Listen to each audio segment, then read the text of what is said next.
We haven't been here in months. Yeah, it's been a while. Okay, Stained. Are you Aaron Lewis now? No. What? What are you talking about? It's been a while. Oh. Been a while. Some of them.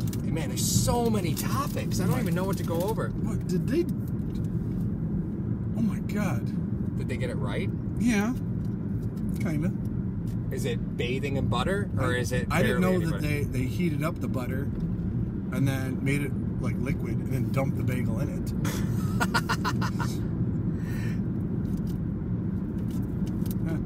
I didn't plan on seeing my 70s anyway. That's like that episode from The Office where Dwight is talking about Stanley. He goes, oh yeah, it's my fault that Stanley dipped himself in butter and didn't exercise for 50 years. Yeah, thanks a lot.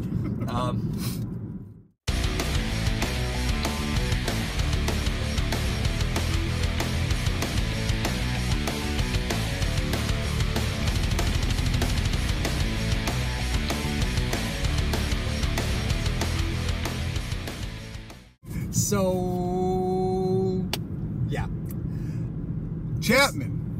Yeah, this Dennis Chapman asks us about free agents for next year. Actually, he wasn't the only one to ask that question. A pretty popular topic. Very popular. Again, for everybody that submitted these questions, thank you so much. So we're going to take this in two different segments, okay? We're going to do Bills free agents, so looking at who's a free agent next year for the Bills, and then kind of looking at who's out there. I think the easiest free agents to call out right out of the box, Lorenzo Alexander and Kyle Williams. Yes. Right? Yes. The elder statesman of the group. Do you see either one of them on the Bills next year? No, I don't. I just don't see either of them on there. You know, the Bills drafted Harrison Phillips to replace Kyle Williams, and Harrison Phillips is doing a wonderful job when he's playing. He does a lot of very smart football things that you hope to see him step into the place of Kyle Williams. So, you know, I don't think Kyle will see a need to be back next year. Lorenzo Alexander, again, endears himself to Buffalo, loves Buffalo, but I just think it's probably time that they start looking for a little bit more of a presence on the outside of the strong side linebacker position. So, yep. We also have Ryan Groy, KB. Yep. I just think, I mean, Groy, if they don't find another center. Groy had his opportunity this year to take the spot from Bodine, and with the quarterbacks changing in and out, I think it was just easier for Bodine, apparently. I mean, Groy could stick around as a guard. Well, he has the versatility to play multiple positions, so I think he may survive on that, because he had he doesn't have a second-round tender. Right. I don't know if they can do that again. No, they can't. He's no longer a restricted free agent. He'll be an unrestricted free agent. So Groy's going to be able to test the market. And honestly, he's going to get a job to start someplace. The Bills aren't going to be able to pay him replacement money again. It's not going to happen. Well, one thing to take a look at, I think Phillips comes back, Jordan Phillips. Yeah. Even though he's on a one-year deal right now. Yeah. Mills and Miller are both free agents, both guys that were not brought in by this regime. Yeah. And I don't see... And the reason why I don't see that is this: Searles, if I'm pronouncing his name correctly, is listed. He was a left guard. He's playing right tackle. So either this team, this guy on a one-year deal. Yeah, he's a free agent as well. Because then they want to find out. They want to find out about the guy. So either this guy is like, listen, we drafted Teller to play left guard. They're coaching this guy up to play tackle to eventually take the tackle spot, or that's how bad the right tackle's been. Well, I mean, we could be running into another Deion Dawkins situation where you drafted a guard and you're putting him at tackle. You know, I mean, we'll have to see how that plays out, right? That's just all there is to it. We're going to have to look to see how that plays out. But I think they're auditioning right tackles right now. Like, it's whatever they can do to find a right tackle, because Mills isn't the answer for him. Miller has not been great. So I don't really see us retaining either of them unless you can get them at $2-3 million a season. You're paying them Marshall Newhouse money. You know what I mean? Like, that's... Who's on the Panthers right now? Yep, he sure is. Sure is. You want him? No. You want him? Okay. Robert Foster's also on a one-year deal. But any of those practice squad guys are on one-year deals. So I mean, that's Yarborough's another guy that's a pretty interesting name. That's on his last. Do you think he could replace Lorenzo Alexander on the outside, like with that outside pass rush? Do you think he's a little too big? I don't know. I think he's mainly played on the opposite side with his hand in the dirt more often than not. So I don't know. But it's not like this team is starved for finding linebackers. I mean, I think they'd be all right finding linebackers. Yeah. I mean, majority of the season that we've been talking about Milano and Edmonds. Yep. And almost forgetting about Zoe, that he is a linebacker. Yep. Because he plays so close to the line a lot of times. That's why I asked. He does a lot of stuff. Yeah, that's why I asked if Yarborough would be able to take. Yeah, he might. I don't want to commit too early. Okay, that's fair. That's fair. So when we're looking at what we need, right? We already replaced Kyle Williams with Harrison Phillips. So we got that. Lorenzo Alexander's spot is still up in the air as far as who would replace him if the Bills don't bring him back. And then the whole right side of the line, Mills, which Miller, is why you have 10 picks. Which is you got a lot of draft. But picks if we had to take a look at the free agents, the free agent old linemen. Now, I want you guys to temper your expectations because it wasn't a very glamorous list. No. And the one interesting fact that I saw about a lot of the old linemen that will be free agents in 2019 is the Bills would more than likely be their fourth team. Yeah. Third or fourth. Yeah, there's a bunch of guys who've been around the league. And as a result, in their 30s. Yeah. So I don't know if this is a road you'd like to go down, but there's a guy that I wrote down. Well, with a young quarterback, do you think you'd want a more experienced line? I would if they were good. Oh, okay. Well, let's get to the list. And I know some of these names we'll just determine if that list. Some of them, I mean, Roger Saffold. Okay. He's currently a guard. I think he plays for the Rams right now. Yeah. He's currently a $6 million cap hit, and they're not going to pay him. They're not going to have enough money as it is. No. So there's a guy that could take DJ Fluker. Currently for Seattle, he's going to be a free agent. At the start of this guy's career, he played 59 of 64 games. Yeah. So he had some durability. Last couple years, well, no, because he switched teams so much. Yeah. So maybe he's had a little bit of injury. But another guy, Jared Valdir for the Broncos. Okay. He's a guy that might be one of those cap casualty guys. Okay, I don't mind that. Chance Warmack. Oh, I love Chance Warmack. I love Chance Warmack. But he's kicked around a lot. He has a little bit. So you're not really sure. Was that the manual draft? That was the manual draft. No, it wasn't. It was the year before. Was it? Was it? No. That was the manual draft. I think you're right. That was manual. Because I think we were on podcast, not live. Yeah. Yep. Mike Iupati, which was the name that kicked around 2 years ago. Yep. That was because when we had Greg Roman, everyone thought he was going to come to Roman again. Yeah. Another guy with a lot of tread on the tires, but a guy who I like, and it's just for my own personal reasons. There's no connection. There's nothing that could signal that he's coming here. Is Greg Robinson.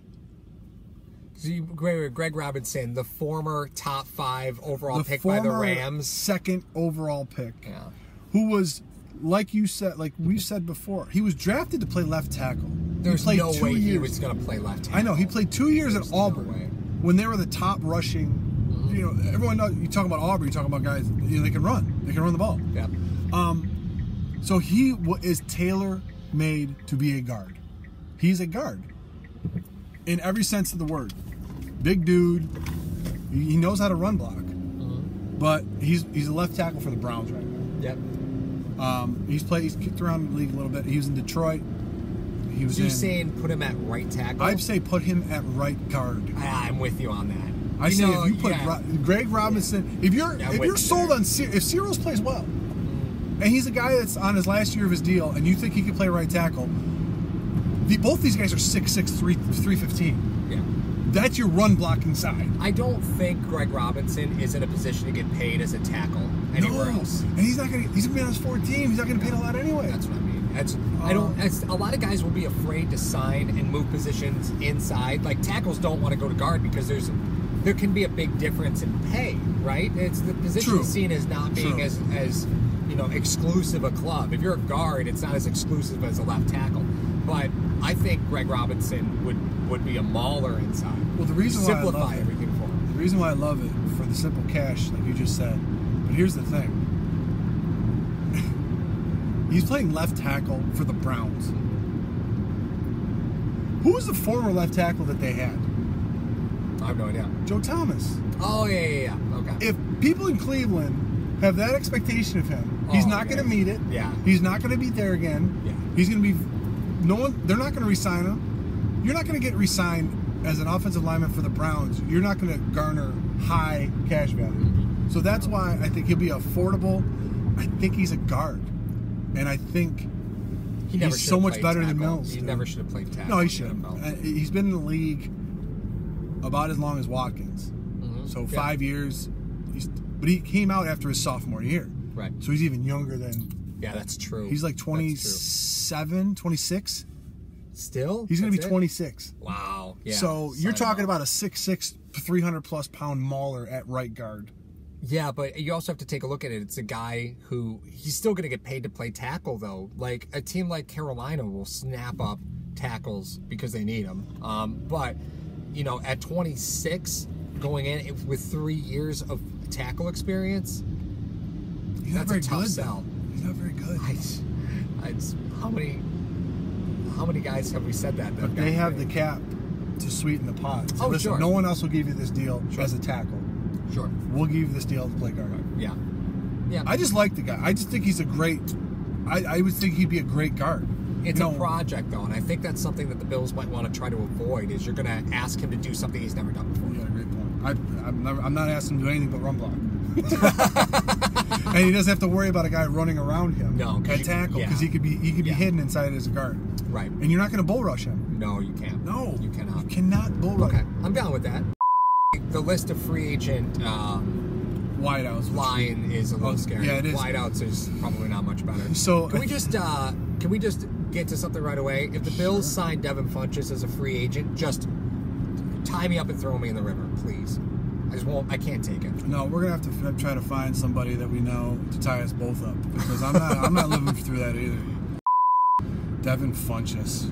Not a number one wideout. No. Not a number one wideout. My only problem with getting a whole stockpile of draft picks is if they don't work out, it's a lot of dead money. You cut them after a year or two, and then all that full contract is guaranteed, so it all goes as dead money against your cap. And I just feel like with a lot of draft picks, as you cycle them, right, it just clicks that dead money bomb back off again. And the Bills have been bad enough at that, That might be their calling card as far as the Bills go. Now, we know that Belichick and them guys always collect draft picks that are low. Yeah. Because then they can cut them. Yeah, it doesn't matter. Maybe the Bills' philosophy is to collect a lot of picks and trade those to get up higher to get better talent. That's true. Okay. So if they start the draft with 10 picks, they finish with 6, and they're 2 firsts, 2 seconds. Yeah. Okay. I'm not worried. I'm down with that. I don't know if we've talked about some of the name players at free agency though. Randall Cobb's going to be a free agent. Golden Tate's going to be a free agent. Nelson Aguilar probably is going to be a free agent. Can we not even mention Larry Fitzgerald? Yeah, no. That guy is so endeared to Arizona. It's like asking if someone's going to sign Kyle Williams next year. Yeah, no, it's not going to happen. He's not leaving Buffalo. Yeah, it's not going to happen. Any other names out there that are of name players that would be available at the wide receiver position that you can think of? I mean, Patterson, he'll be available. Cordell Patterson? Yeah. Who might be a running back now. Tyrell Williams, I think someone actually mentioned it in one of the mentions saying about Tyrell Williams. I don't think he's going to leave Rivers. I don't think he's going to leave LA. You're asking a lot. I mean, they've invested a lot of money in that wide receiver position with Mike Williams there. No, he's not. He's not. So they might. I mean, that may be Tyrell Williams is a very Marvin Jones situation. Ooh. Very Marvin Jones situation. That is marvelous. Is Marvin Jones going to be a free agent next year? He's hurt. I know that. No, I don't know. But if you think about it in this respect, maybe this is the Bills. Free agent. We need offensive linemen. We need wide receivers. Mm-hmm. Both of the free agents for 2019 suck. Yeah, it's not. They're not filling any immediate need for us. You don't think Golden Tate immediately makes this team better? He's not a 1. That's what I'm saying. We need a 1. Well, he's ish. 1-ish. He's gonna cost you a fortune though, because it's Golden Tate and then it's everybody else. Really is. I mean, there's nobody else on that free agent market that's gonna. I almost would like the idea because he could He's a shorter wideout, and that's what we have. So he can teach these guys how to get in and out of cuts and how to survive as a little guy. That's what you hope. That could be their philosophy. I don't know if that's what they're going to try to do, but I know teams love picks. Yeah. Oh, yeah. So, and with the Bills' record going to be what it is, they're going to have a lot of high picks in those rounds. Yeah, the Bills, you know, it is true where the Bills are, you know, game by game improving their draft stock, you know. Yeah. We'll see. We'll see where that goes. They're improving. You know? They are improving their draft stock. We'll see where it goes, but it's, you know, it's asking an awful lot.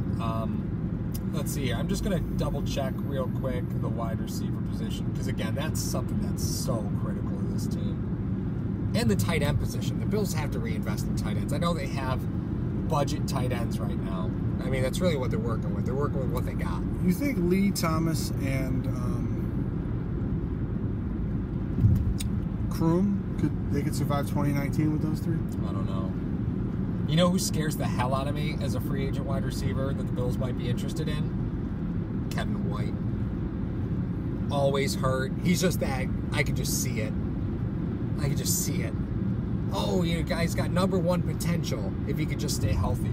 I'm more worried about Funches. I've had nightmares about that guy. Yeah, I'm with you. Hey, the Bills signed Devin Funches to a 4-year, $37 million deal. What? John Brown is another name that pops up. He actually turned down a long-term deal from the Bills, according to people. He turned down a 3-year deal to sign a 1-year deal in Baltimore. So I don't know if he was trying to bide out of the quarterback situation, because why would you want to sign to a team that's drafting a new quarterback? Like, as a free agent, you got your choice where you're going to go. He picked a 1-year deal versus a 3-year deal, I think, from what I've heard, to avoid Buffalo. So if you're talking about John Brown as an option, I think he already turned the Bills down once. Jermaine Kearse is going to be a free agent. Division, I don't like it. Yeah, Adam Humphries I like a lot, but he's a possession receiver, and the Bills have enough of those from Tampa Bay. Yeah, it's a really thin group. I don't think you're looking to rebuild through the free agent market all that well. Geronimo Allison from Green Bay is technically a restricted free agent because he was undrafted and signed to a 1-year. So yeah. Geronimo Allison could be a guy that the Bills put on at like a second or third round tenders put on him. He's been, when he was healthy, he's on the IR, but Geronimo Allison could be I like Geronimo. I like Geronimo. That's it, though. I think that's what you got to focus on. You're going to focus on the line and the receiver position. I think that's the whole draft is going to be line and receivers, because defensively you're all right. Yeah. Running back, get Tevin Coleman in here. Mm-hmm. Quarterback, you could ride out Allen and Barkley next year again. I'm not hating on that. Line and wide receivers will take you from a conceivably 4-12 season to a 10-6. Yeah, I agree. I agree. You got to get guys that get open for Allen to make it a little bit easier. You got to get a pocket that you can stay in. You want to be successful, that's what you got to do.